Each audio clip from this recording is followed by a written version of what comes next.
dengan theta adalah sudut antara vektor B dan dA. Jika pada permukaan besarnya medan magnet konstan, maka kita mendapatkan V sama dengan B dA cos theta. Dan jika pada permukaan sudut antara B dan dA selalu konstan, maka cos theta dapat dikeluarkan dari integral dan diperoleh V sama dengan B cos theta dA sama dengan B cos theta A sama dengan B A. Jika dalam suatu ruang terdapat medan magnet, jumlah garis gaya yang menembus permukaan dengan luas tertentu bisa berbeda-beda, tergantung pada kuat medan magnet dan sudut antara medan magnet dengan vektor permukaan. Fluks magnetik mengukur jumlah garis gaya yang menembus suatu permukaan. Fluks magnetik didefinisikan sebagai V sama dengan B dA sama dengan B dA cos theta. Dengan theta adalah sudut antara vektor B dan dA. Jika pada permukaan besarnya medan magnet konstan, maka kita mendapatkan V sama dengan B dA cos theta. Dan jika pada permukaan sudut antara B dan dA selalu konstan, maka cos theta dapat dikeluarkan dari integral dan diperoleh V sama dengan B cos theta dA sama dengan B cos theta A sama dengan B A.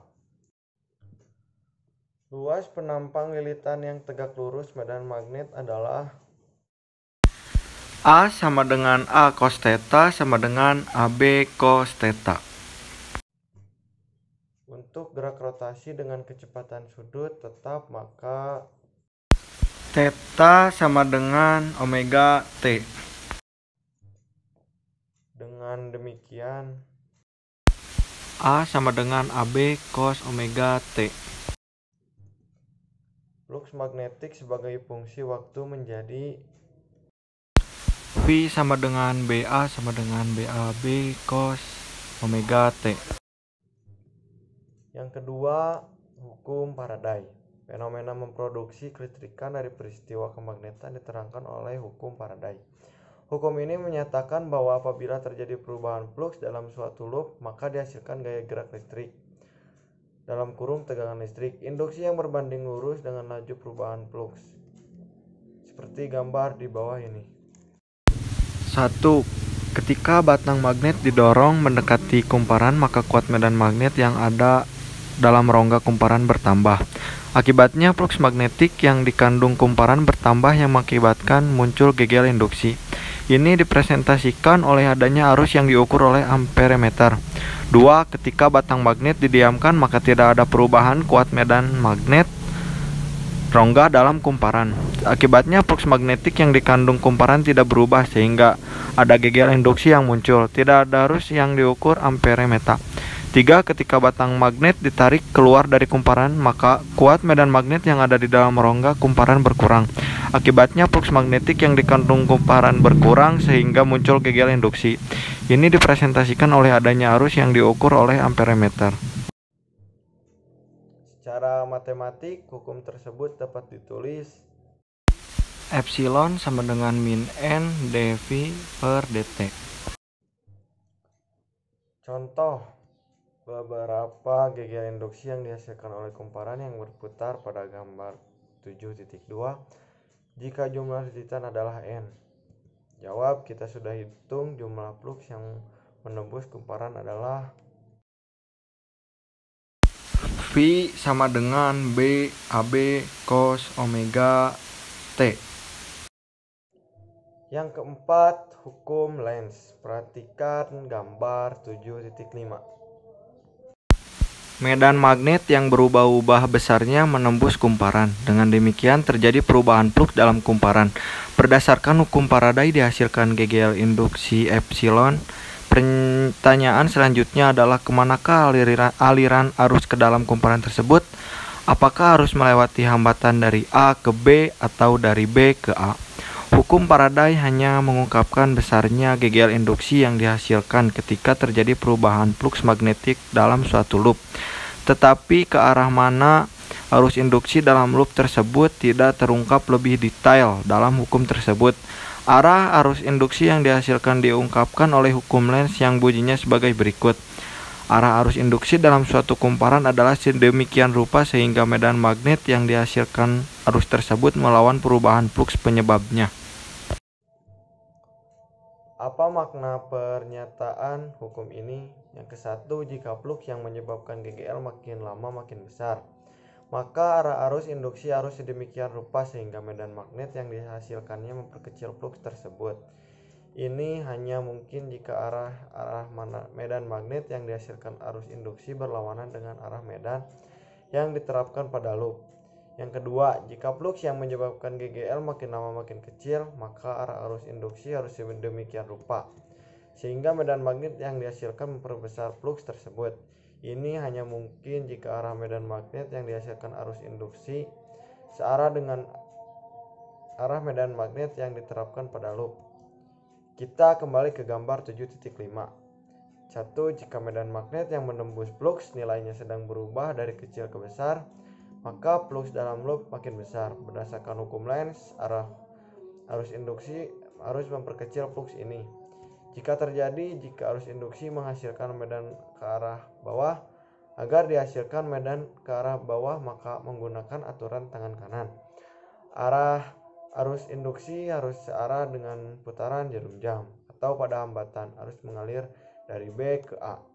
2. Jika medan magnet yang menembus fluks nilainya sedang berubah dari besar ke kecil, maka fluks dalam loop makin kecil. Berdasarkan hukum Lenz, arah arus induksi harus membesar fluks ini. Ini jika terjadi jika arah induksi menghasilkan medan arah ke atas sama dengan arah medan yang diterapkan. Agar dihasilkan medan ke arah atas, maka dengan menggunakan aturan tangan kanan, arah arus induksi harus berlawanan dengan arah putaran jarum jam, atau pada hambatan arus mengalir dari A ke B. Berdasarkan hukum Faraday, GGL yang dihasilkan adalah Epsilon sama dengan min N dV per dt sama dengan min N D dalam kurung BLX kurung tutup per dt sama dengan min N BL dx per dt. Karena batang AB hanya 1, maka jumlah lilitan loop hanya 1, atau N sama dengan 1 besaran dx atau dt tidak lain daripada laju gerakan batang AB. Dx atau dt sama dengan V. Jadi GGL yang dihasilkan adalah Epsilon sama dengan min BLV. Kemana arah arus induksi? Ketika batang AB digerakkan ke kanan, maka luas loop makin besar. Akibatnya fluks magnetik yang dihasilkan makin besar. Berdasarkan hukum Lenz, arah arus induksi yang dihasilkan harus melawan perubahan fluks tersebut. Jadi arah arus induksi yang dihasilkan harus memperkecil fluks tersebut. Ini terjadi jika arah medan magnet yang dihasilkan arus induksi berlawanan dengan arah medan magnet yang ada. Atau arah medan magnet yang dihasilkan arus induksi harus dari belakang ke depan.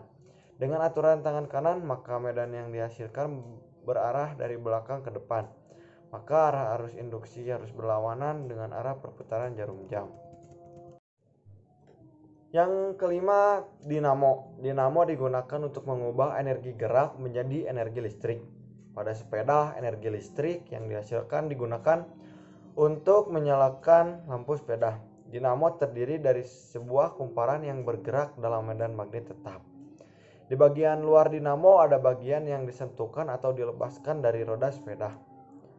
Bagian tersebut berhubungan dengan kumparan di dalam dinamo. Ketika bagian ini disentuhkan ke roda, maka bagian tersebut berputar mengikuti putaran roda sepeda sehingga kumparan di dalam dinamo berputar.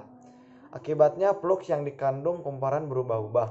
Perubahan fluks tersebut menghasilkan GGL induksi yang pada akhirnya mengalirkan arus ke lampu.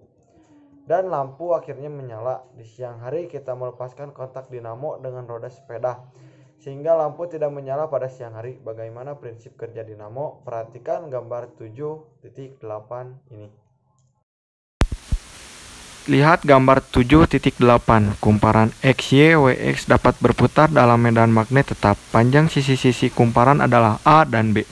Akibat perputaran, maka luas penampang kumparan yang tegak lurus medan magnet berubah-ubah sehingga terjadi perubahan fluks yang dikandung kumparan tersebut. Luas kumparan adalah A sama dengan AB. Akibat perputaran kumparan, maka proyeksi luas kumparan dalam arah tegak lurus medan magnet hanya A sama dengan A, B, sin theta. Dengan demikian, fluks magnetik yang dikandung kumparan tiap saat adalah V sama dengan BA sama dengan BAB sin theta.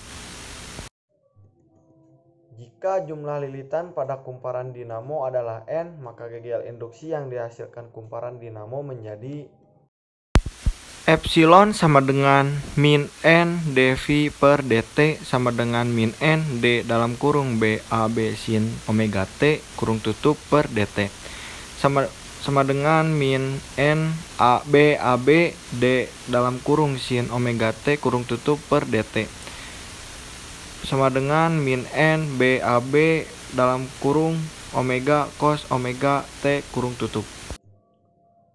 Tampak bahwa GGL yang dihasilkan dinamo berubah secara sinusoidal, merupakan fungsi sinus atau kosinus. Gambar 7.9 adalah plot GGR yang dihasilkan dinamo. Yang keenam, induktansi. Jika solenoid tersebut dialiri arus searah, maka beda potensial antara dua ujung solenoid hampir nol, karena beda tegangan sama dengan perkalian arus dan hambatan solenoid. Solenoid hanya berupa kawat induktor sehingga hambatan listrik antara dua ujung solenoid hampir nol. Tetapi jika solenoid dialiri arus yang berubah-ubah terhadap waktu, maka sifat solenoid akan berubah. Karena arus berubah-ubah terhadap waktu, maka kuat medan magnet dalam solenoid berubah-ubah. Karena luas penampang solenoid tetap, maka flux magnetik yang dikandung solenoid berubah terhadap waktu. Berdasarkan hukum Faraday, maka solenoid menghasilkan GGL induksi. Tegangan ini tidak muncul ketika solenoid dialiri arus arah. Beberapa besar GGL induksi antara dua ujung solenoid tersebut. Mari kita analisis bersama seperti gambar 7.10. Kiri, jika solenoid dialiri arus DC, tidak muncul tegangan antara dua ujung solenoid. Dan yang kanan, jika solenoid dialiri arus AC, maka muncul tegangan antara dua ujung solenoid. 7. GGL antara dua ujung solenoid.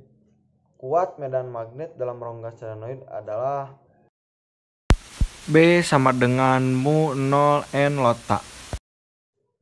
Oleh karena itu, berdasarkan hukum Faraday, GGL induksi yang dihasilkan solenoid adalah Epsilon sama dengan min N dV per dt sama dengan min N d dalam kurung mu 0 N lota alpha kurung tutup per dt sama dengan min N mu 0 N alpha d lota per dt. Tampak bahwa GGL induksi yang dihasilkan berbanding lurus dengan laju perubahan arus. Untuk arus yang konstan, arus DC, maka DI atau DT sama dengan 0, sehingga GGL induksi yang dihasilkannya 0. GGL induksi hanya ada jika arus yang mengalir berubah-ubah terhadap waktu, sehingga DI atau DT tidak 0. Tanda minus dalam persamaan 7.14 menyatakan bahwa polarisasi GGL yang dihasilkan melawan laju perubahan arus. Ini bersesuaian dengan hukum Lenz. Jika arus yang mengalir pada solenoid makin besar, dalam kurung DI atau DT sama dengan 0, maka polarisasi GGL harus menghasilkan arus yang melawan arus penyebab ini, dan sebaliknya, jika arus yang mengalir pada solenoid makin kecil DI atau DT 0, maka polarisasi GGL harus menghasilkan arus yang searah. Arus penyebab ini, gambar 7.11 adalah contoh arah arus yang mengalir dalam solenoid dan arah arus induksi yang dihasilkan. Berdasarkan gambar 7.11, pada saat antara 0 sampai A, arus yang mengalir pada solenoid makin besar, sehingga DL per DT positif. Akibatnya, arus induksi yang dihasilkan berharga negatif. Laju perubahan arus yang diberikan pada solenoid, kemiringan kurva arus makin kecil, sehingga harga arus induksi yang dihasilkan makin kecil dan menjadi 0 pada titik A ketika kemiringan kurva arus yang diberikan 0.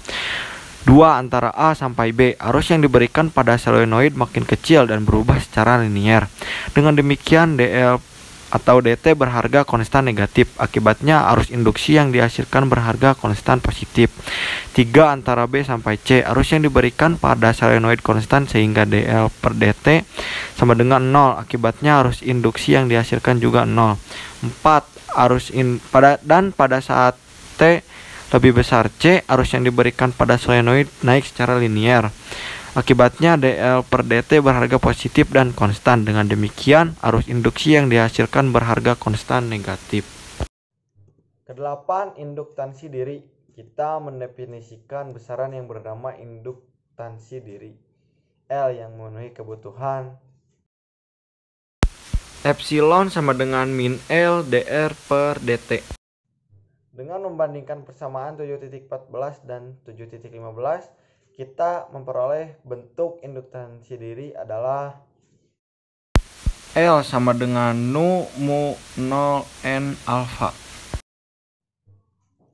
Induktansi bersama. Di samping induktansi diri, kita juga mendefinisikan induktansi bersama.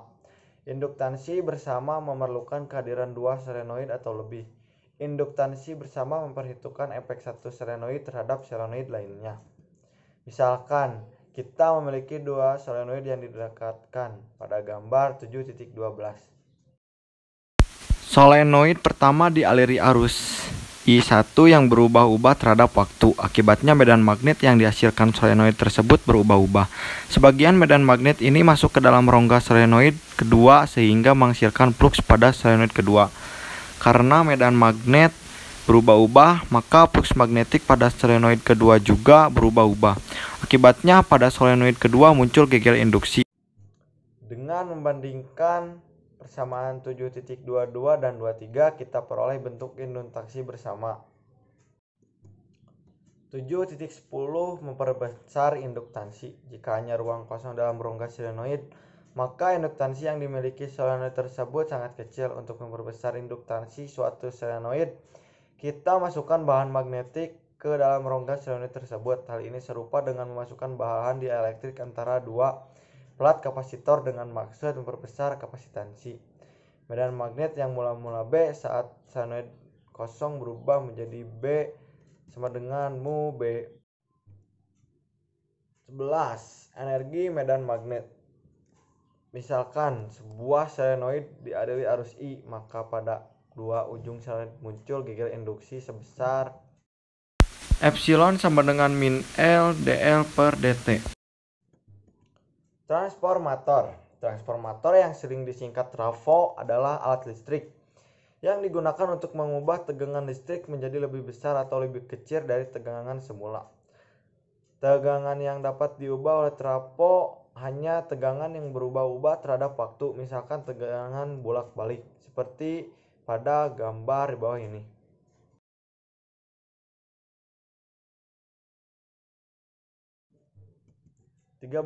Daya trafo. Pada transformator arus dimasukkan pada kumparan primer, hasilnya pada kumparan sekunder diperoleh arus. Karena adanya arus listrik menandakan adanya energi, maka energi yang dimasukkan ke kumparan primer dapat dideteksi pada kumparan sekunder. Dengan demikian, trafo juga berperan sebagai pemindah energi dari kumparan primer ke sekunder. 14. Pabrik aluminium. Listrik yang dibutuhkan industri umumnya sangat besar. Sebagai contoh, pabrik pembuatan aluminium yang menggunakan metode elektrolisis cairan aluminium oksida memerlukan arus listrik puluhan ribu ampere. Agar proses ini berlangsung, dibutuhkan tegangan listrik kira-kira 1000 volt dan arus listrik hingga 70.000 ampere. Bagaimana mendapatkan arus yang luas biasa besar ini?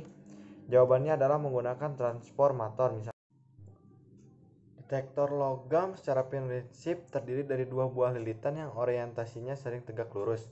Arus bolak-balik dialirkan ke lilitan besar sehingga dihasilkan medan magnet yang berubah-ubah terhadap waktu di sekitar lilitan tersebut, tetapi karena arah medan magnet yang dihasilkan kumparan besar masuk ke kumparan kecil dalam arah yang sejajar bidang kumparan kecil, maka tidak ada flux magnetik dalam kumparan kecil. Dengan demikian tidak ada arus yang dihasilkan di kumparan kecil. Sekian dari saya, mohon maaf bila ada kesalahan. Wassalamualaikum warahmatullahi wabarakatuh.